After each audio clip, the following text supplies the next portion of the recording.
জন্য ওর দিকে এগিয়ে যাচ্ছিলাম, কিন্তু আমাকে ধাক্কা দিয়ে পিছিয়ে গেল আর বলল, এখন চুমু খেতে হবে না, রাতে অনেক খেতে পারবা। আমি বললাম, রাতে অনেক খেতে পারবো মানে? সে বলল, বান্ধবীর বাসায় থাকার কথা বলে এসেছি, আজ তোমার সাথে থাকবো। আজ তোমার সাথে থাকবো, তোমার বুকে মাথা রেখে ঘুমাবো। আমি একটু রেগে বললাম, উফ, কেউ দেখে ফেলার আগে যাও তো। সে জেদ করতে লাগলো, আমি যাবো না, সারা রাত এখানেই দাঁড়িয়ে থাকবো। আমি বললাম, তোমার যা ইচ্ছা তুমি তাই করো। আমি আমার রুমে চলে আসলাম। কিছুক্ষণ পর জানালার ফাঁক দিয়ে তাকিয়ে দেখলাম সে এখনো দাঁড়িয়ে আছে, মুখ গোমড়া করে। আর কিছু বাজে ছেলেরা ওর দিকে এগিয়ে আসছিল। আমি নিচে গিয়ে ওর হাত ধরে টেনে নিজের রুমে নিয়ে আসলাম। এখন কি করি? বাড়িওয়ালা যদি জানতে পারে আমাকে সোজা বের করে দিবে, তাই ওকে লুকিয়ে রাখলাম। দুজন একসাথে ডিনার করে শুয়ে পড়লাম। পরের দিন ঘুম থেকে উঠে দেখি পাগলিটা আমার বুকে মাথা রেখে ঘুমিয়ে আছে। অনেক মিষ্টি দেখতে আর মায়াবী মুখ, কি আরামেই না ঘুমিয়ে আছে। না জানি কি স্বপ্ন দেখছে। আমি আলতো করে ওর চোখে মুখে আমার হাত বুলিয়ে দিচ্ছিলাম, আর সে আমার হাত ধরে ওর গালের সাথে চেপে ধরে রাখলো, যেন এটা ওর নিজের। আমি হাত সরিয়ে নিতে চাইলাম, কিন্তু সে আরো শক্ত করে ধরে আছে, ছাড়ছেই না।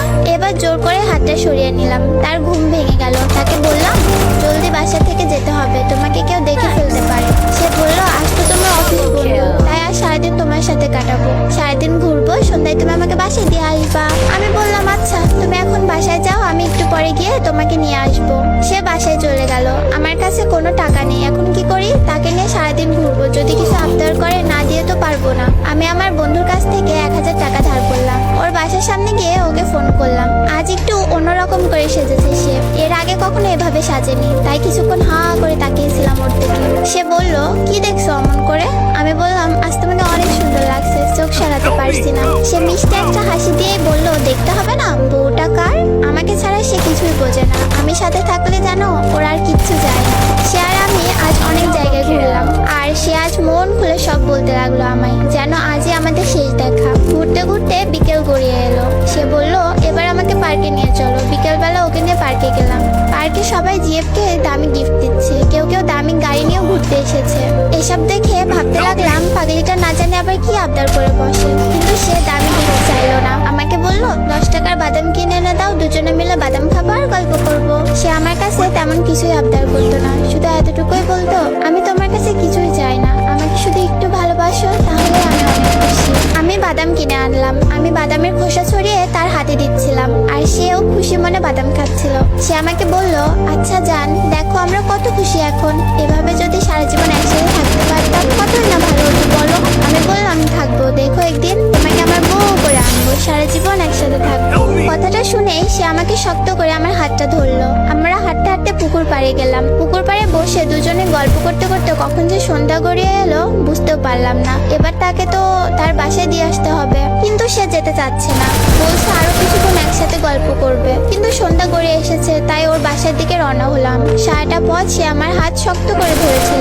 একটু অন্যরকম অনুভব করছি, হঠাৎ করে ওর প্রতি ভালোবাসাটা কেমন যেন বেড়ে গেল। ওর প্রতি কেন জানি না একটা মায়া কাজ করতে লাগলো। হাঁটতে হাঁটতে ওর বাসার সামনে চলে এলাম। এবার সে আমার কপালে একটা চুমু খেলো আর বললো, এবার তুমি দাও। আমিও তার কপালে একটা চুমু দিলাম। আমাকে বিদায় জানিয়ে সে বাসার ভেতরে ঢুকে পড়লো। আমি আমার বাসার দিকে রওনা হলাম। বাসায় গিয়ে ফ্রেশ হয়ে ডিনার করে ঘুমিয়ে পড়লাম। পরের দিন সকালে তার কথা ভেবে ফোনটা হাতে নিলাম, কিন্তু কোনো মেসেজ নেই। রোজই মেসেজ দিয়ে ঘুম ভাঙাতো, আজ কোনো মেসেজ নেই। মনে মনে ভাবলাম হয়তো ব্যস্ত আছে বা ঘুম ভাঙেনি এখনো। আমি অফিসে চলে গেলাম। বাসায় ফিরে ফোন করলাম, কিন্তু ফোন বন্ধ।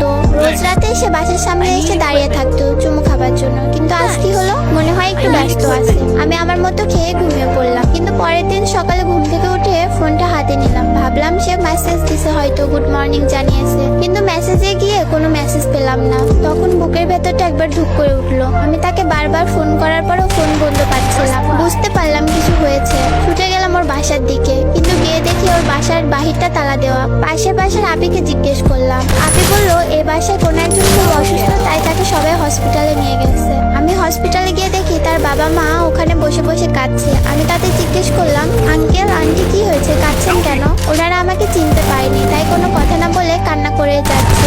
ডক্টরকে জিজ্ঞেস করলাম, স্যার ওনাদের কি হয়েছে, কাঁদছে কেন? ডক্টর বলল, ওনাদের মেয়ের ক্যান্সার ধরা পড়েছে। এই কথা শোনার পর আমার হাহাকারটা